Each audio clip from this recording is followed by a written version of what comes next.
Hello दोस्तों, मैं अमरीश शर्मा। हमारा चैनल नेम गुरु के चरणों में, और आप सभी को भली प्रकार पता है कि हमारा चैनल नेम गुरु के चरणों में पूर्ण रूप से गुरु और शिष्य के संबंध को, उसके आपसी तालमेल को दर्शाता है कि कितना अच्छा संबंध होना चाहिए, कितना अटूट विश्वास होना चाहिए एक शिष्य को अपने गुरु के ऊपर।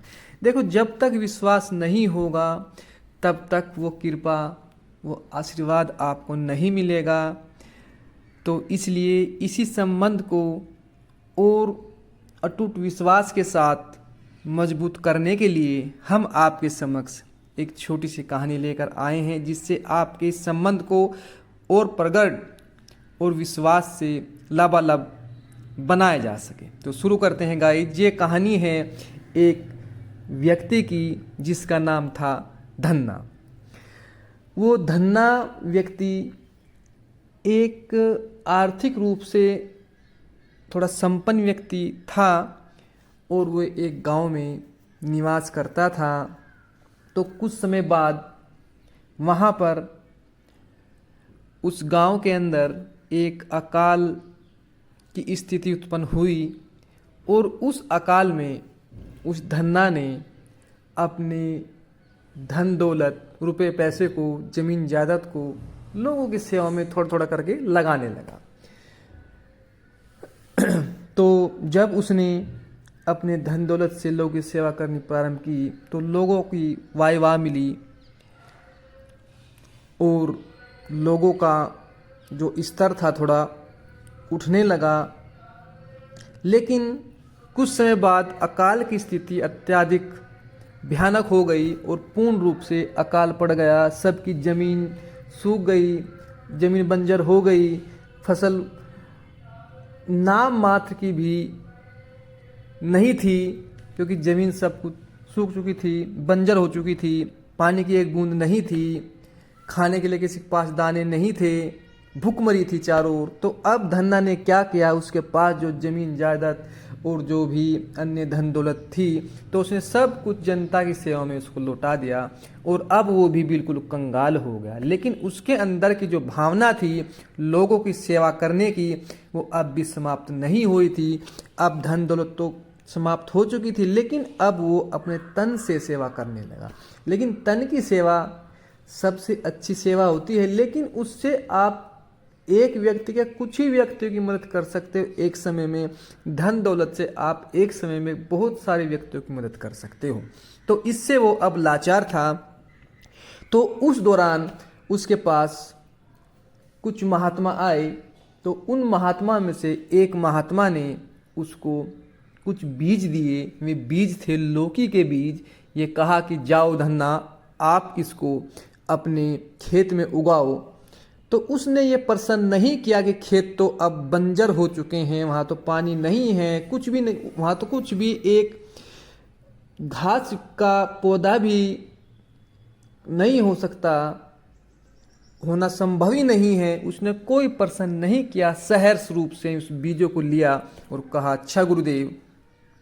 तो उसने अगले दिन विश्वास के साथ ऐसा ही किया कि अपने खेत में गया और उन लौकी के बीज को लगाने लगा। लेकिन खेत तो बंजर थे, इसलिए आसपास के किसान जितने भी राहगीर थे उस पर हंसने लगे। देखो भाई, पानी की एक बूंद नहीं है, खेत बंजर हो चुके हैं और धन्ना देखो क्या लगा रहे हैं। जब समीप जाते हैं तो वे और हंसते हैं कि भाई अब पूर्ण रूप से विश्वास हो चुका है कि धन्ना पागल हो चुका है। क्योंकि अब चलो लगा ही रहा है तो लौकी के बीज, लौकी से क्या होगा। तो इस बारे में वे सोचते हैं और उसको पूर्ण रूप से अपने मन में सोचते हैं कि हाँ, अब तो धन्ना पूर्ण रूप से पागल हो चुका है। लेकिन कुछ महीने बाद, कुछ दिनों बाद वो लौकी की जो फसल थी, जो बेल थी, वो उग जाती है और उसमें अच्छी अच्छी लौकी आती हैं। तो सब आश्चर्यचकित किए, ऐसा कैसे संभव हो गया।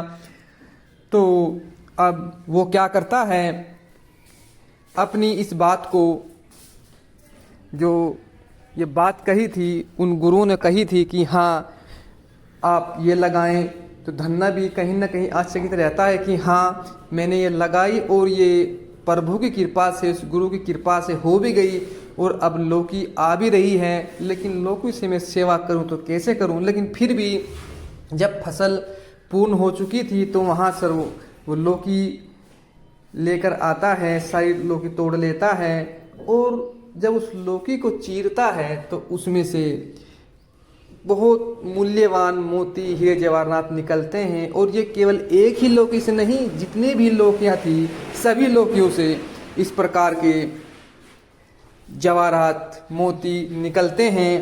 तो अब धन्ना प्रसन्न हो जाता है कि हाँ, जो मेरे अंदर भावना थी, क्या भावना थी? लोगों की सेवा करने की, अब वो फलीभूत हो जाएगी, उसमें चार चांद लग जाएंगे। तो अब धन्ना के पास इतनी दौलत हो चुकी थी कि जितनी एक राजा के पास, उस समय राजा महाराजा के पास भी धन दौलत नहीं थी। तो अब वो क्या करता है, आसपास जहाँ पर भी भूखमरी की समस्या थी, अकाल की समस्या थी, और अपने गांव में लंगर लगवा देता है, भोजन की व्यवस्था करवा देता है कि जिसको भूख लगी है भोजन करे। पानी की व्यवस्था करवा देता है, बावड़ियाँ अर्थात कुएं खुदवा देता है पानी के लिए, और अन्य बहुत सारी धर्मशाला बनवाता है। धर्मशाला, सराय घर जिसको बोलते हैं, वो बनवा देता है ताकि वहाँ पर कोई राहगीर ठहर सके, और वहाँ पर भोजन की व्यवस्था भी करवा देता है। तो इस प्रकार से धन्ना को अब सब लोग बाग धन्ना नहीं, धन्ना सेठ कहकर पुकारने लगे। तो ये इससे एक रहस्य भी उजागर होता है कि आप सब कहते हैं भाई वो तो बड़ा धन्ना सेठ बन रहा है, बड़ा धन्ना है, लेकिन ये एक कहीं ना कहीं इसके पीछे का राज आपको आज पता चला होगा कि हाँ, उसको धन्ना सेठ कहकर क्यों पुकारते हैं। वो धन्ना सेठ वही धन्ना सेठ है जो मैंने आपको अभी स्टोरी बताई।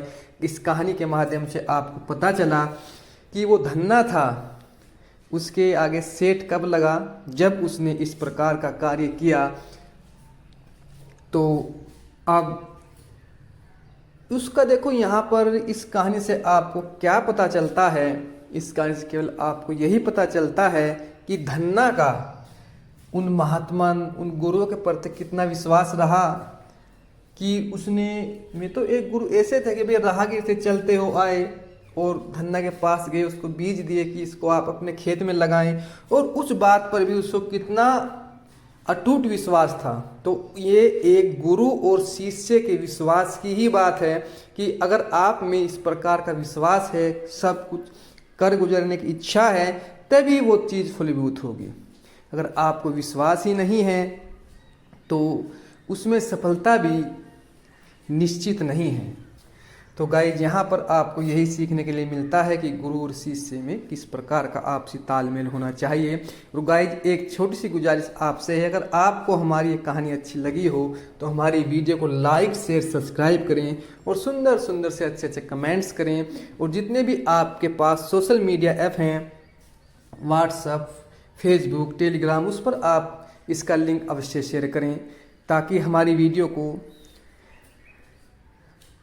बहुत दूर दूर तक इसको फैलाया जा सके और इस बात का जो रहस्य उजागर हो सके, धन्ना को धन्ना सेठ बनने में कितना समय लगा और उसको धन्ना सेठ क्यों कहने लगे।